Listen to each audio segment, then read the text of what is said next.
Welcome back to the Lightspeed Social Agency YouTube channel. I am sitting down today with our very first client, Jacob Godar of Scooters Lawn Care, to talk about how he built his company. And this is something that, like, if you followed my work from like previous places I was, or if you followed Jacob's work, you've maybe heard this story before, you've maybe heard us talk about this story before, but we want to talk about it today, celebrating the huge milestone that they crossed in 2021 of hitting $2 million in top line revenue. So Jacob, congratulations on crossing. I remember back when the big finish line was hitting 1 million, and we were talking about how you were going to get across that, and now you've hit double that. So dive in for anyone that doesn't know you and kind of give us the all the way back, 1,000-foot view of where everything started and the big things you feel like you learned getting scooters to this point. Yeah, for sure. Well, hey, first of all, thanks for having me today. Of course. Yeah, it's been a long, crazy ride, or wild, crazy ride. You look back, it's just crazy how everything kind of transpired. And the beginning of this it's nothing special. It's just like I think a lot of other people's. I started off.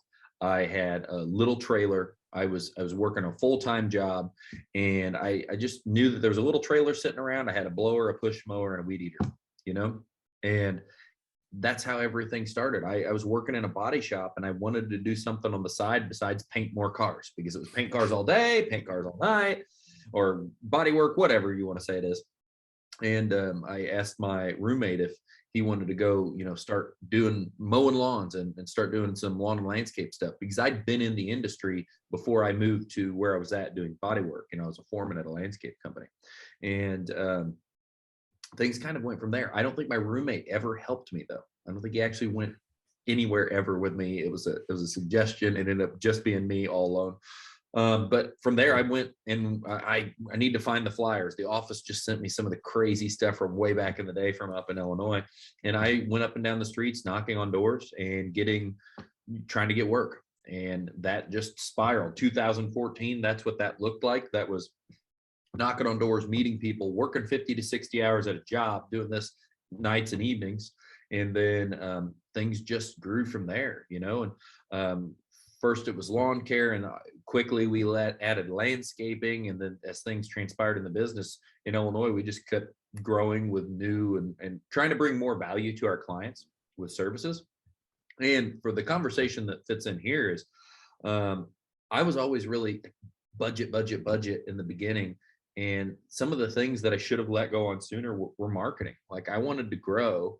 And some of the biggest turning points for me in my business were probably marketing related. I remember being afraid when our company was really small to spend $1,500 to build a website.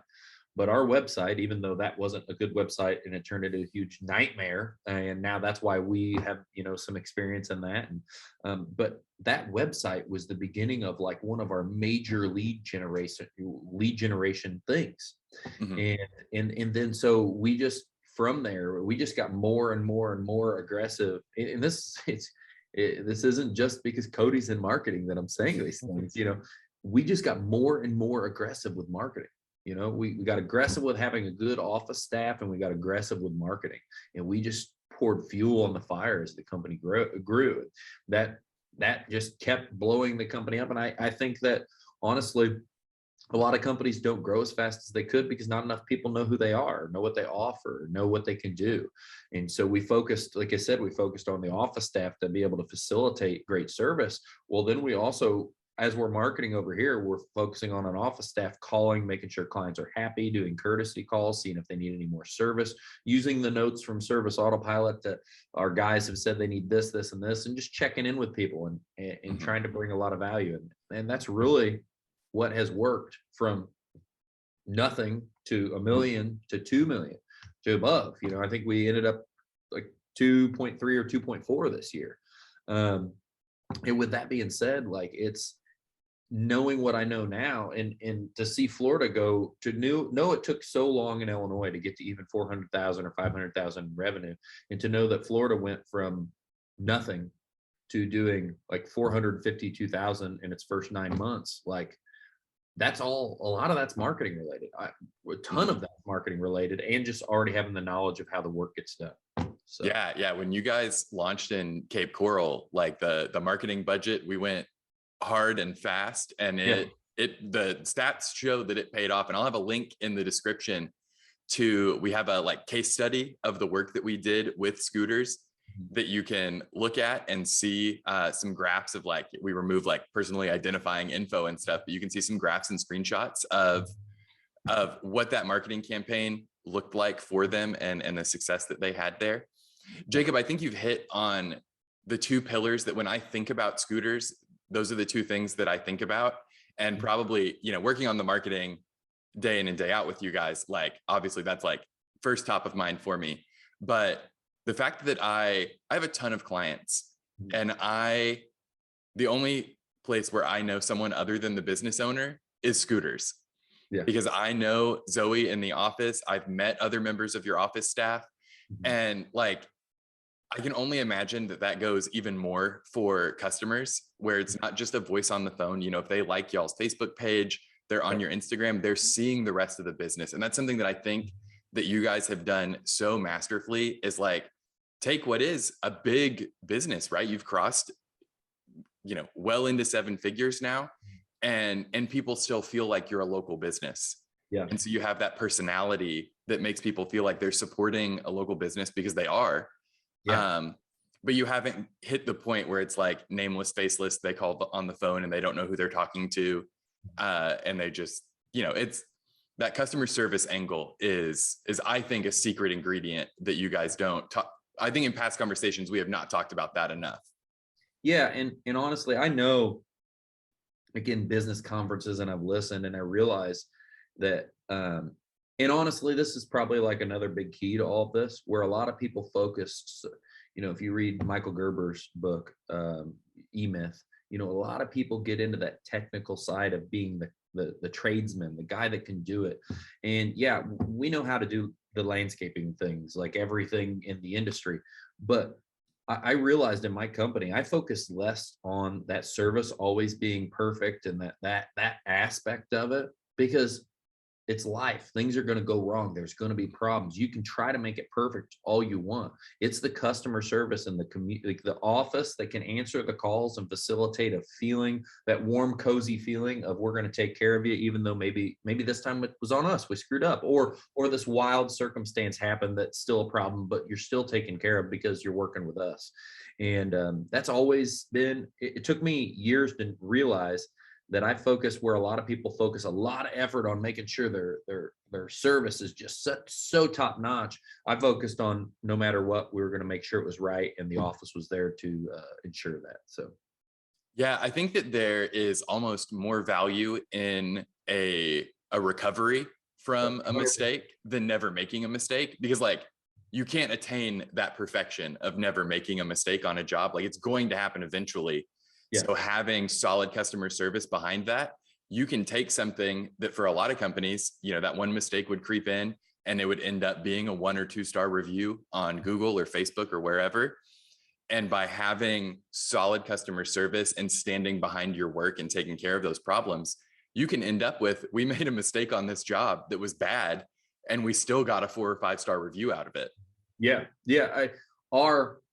And with that being said, you made a golden point there. Some of our best people that are most long-term fans are people where we screwed up, or there was a ball dropped, or there was a miscommunication. But the fact of the matter was that we were going to take them from unhappy all the way to happy. And we were going to stay there no matter how painful it was to get them kind of like across the line. And I know that those are some of the people that are the most diehard long-term fans of us, versus the person, you just don't, like, when someone shows up, does a kick butt service, and it's great, and like, cool, I showed up, everything was good, and I get home, and you don't even think about it anymore. It's when there was some pain introduced, and then there was a recovery that was had, that people really remember that. Yeah. What would you say, going from that, and I'll have links in the show notes to the previous times we've had this conversation, because I think it'll be cool to watch that growth over time. But from 1 million to 2 million, it feels like that's the point where you have a lot of problems of scale. Like, keeping that consistent customer service experience when your client base is going from here to here. Mhm. What were some of those pain points, kind of inflection points along that road? Um, Obviously, just the quantity in general. The quantity of which we deal with new people and leads in general is a challenge. I think it's really hard for me to point out a certain pain point of that. I think that, like, the focus that I mentioned here again, I want to go back to what I just said about a lot of people focus on being the technician and doing a great service. I think when you do that, like in general, I remember the block company in our town that in Illinois that we buy all of our material from. He mentioned, he's like, you guys like really focus on having a big office, and like that's not normal. Like there's not a bunch of other people that are doing that way. Well, when you don't do it that way and you do, you focus on the trade and you don't have the big office, I think it makes this a lot more painful to go through that transition because Yeah. you don't already have this group of people that's working together dealing with people. So then when you try to scale that and build that, like there's no common way, even if you got a handbook and trying to bring people on. So we already had like a flow, and then we've just critiqued and critiqued and critiqued that. Like I said, the biggest pain points of scaling that and keeping that feeling good is actually just being able to keep up with the volume that can produce in season. But so I feel very happy that we approached it with an office the way we did, and yeah, but no matter what, there's going to be a million challenges and breakdown of communication, and then potentially people feeling like, if you got 100 calls this day and maybe they didn't get back to all of them. Like sometimes that's why our office sometimes will work really late, because they feel personally accountable to making sure it stays the same. And I've had to tell them, it's like, it's 4 o'clock. Stop working late every single night. People are going to be okay with this. Like, just get back to them. Grass will get mowed. The project will happen. Grass will get mowed. The project will happen. The pile of work never ends. Like, that list of things you've got to do doesn't go down in the summer. So yeah, I mean, I think that was it. Just dealing with that quantity as that quantity really grew. Not so much of a trying to keep things the same, because we didn't really, other than one person, we didn't add any core office people through this big transition, this big influx from 1 million on. So so now you have the second location in Florida. And I know, like, sometimes people launch like a second location in their state, just, the other metropolitan area or whatever. Yeah. But so I think this could apply to a lot of people, even if they're not trying to start two businesses 5 states apart. But did you keep the office like centralized in Illinois? When someone calls Cape Coral, do they get Illinois people? So some of the things that we did to eliminate that issue I was already talking about, just the massive volume, we work with Call Boss as well. So Call Boss is a factor of our business. And everything is piped in through, the same thing. So all through a VoIP system. And typically though, we've got it where Illinois is just, once you get that brand recognition, it's so busy that I didn't want to flood them with Florida too. Now in the off season, turn on their phones and they'll answer Florida calls. But my overall mission is to, like, I will put more office people here that will facilitate and help the whole, is to try to make things all work together, because we know as we add locations, I just want, if somewhere slow, I want them to be able to help other people. And I want it to all be very fluent. So yes, originally they did a little bit of help, but then as I got people here, it all started being here as well. Let me ask kind of a like personal feeling and motivation question. I know for a lot of lawn care and landscaping guys, talking to a lot of guys who are starting out, I hear 1 million as like a finish line, right? Like, it's like, that's the goal. That's where I want to get. What happens when you cross that finish line? What's the feeling there? And what's the motivation to keep going? Well, I mean, you watched me, like, and we've talked a bunch, like, I've been to conferences and this and that, and the other, and I'm always trying to like expand. And for me personally, I just saw how much there was, and how much potential there was to build pretty much anything you wanted. So for me, like, I don't know, I got out of a job because I didn't want a cap, and I knew what my cap was when I was 23 years old at that place. And it was a high cap. Not that it wasn't, it's just, I just don't like limits, I guess is what it is. And I think that flowed over into business. And if you get around a bunch of people who are doing really, really big business, if you're talking to people that have got $100 million business and more, like it starts to make you realize that $1 million business isn't as big as you thought it was. And not that you necessarily need to go farther. I'm not saying one or the other. You can have $500,000 business and be happy. You can have $1 million, you can have 10 million, whatever. But for me, I'm pretty goal oriented, and I really just want to see how far we can go. I want to see how far we can go, how big we can get. I like the idea of more than like the $1 million mark. I love the idea of being on the top 100. That's a goal for me. I want a jet, that takes a lot of money. A whole bunch of different stuff. Yeah. Family stuff, because I just know, like, as things have grown and things have changed, like the money really affects how many people you can help, what kind of experiences you can have in your life. And I feel that if I could help more people, that's like how GrowComm is. I just want to bring value and help more people. I feel like I'll be able to do more of that. And that's the stuff that actually makes me feel good, experiences and helping people. To kind of close this out, will you tell us a little bit about GrowComm and what it means to be a part of that? Yeah. And it's a shameless plug because it just kind of flowed into the conversation. So I appreciate you letting me kind of put it on a little bit. But GrowComm is a coaching group that I host every week. I do a call on Friday. Once a month, we have a mastermind. Cody, we bring in somebody maybe in the industry, maybe outside of the industry, somebody that can help and has, bigger thought, bigger knowledge to help everybody more. Cody's been a part of that before. My business coach, Tom, has been a part of that before. A whole slew of people that's kind of ever growing. And with this group, you get a community on Facebook of all of us, of like-minded people looking to push and grow and get better. And that's really big in our industry because there's a lot of people who spend time on forums and stuff, and it's not always the most positive. It's a safe place to ask anything you want. And then we're constantly putting all of what we're doing in there, all of our documentation, all of our email marketing, all of how hiring processes, this, that, the other. I'm shooting a landscape business course right now that's going to be only for them, just to try to bring more and more value, to try to save people the pain and effort of growing. Like, where I fell down and got wounds, I want to try to have people just kind of jump over that, go faster. Mm-hmm. So, and there's a thing you touched on there that I think you were a little nice about, the like the online landscaping community.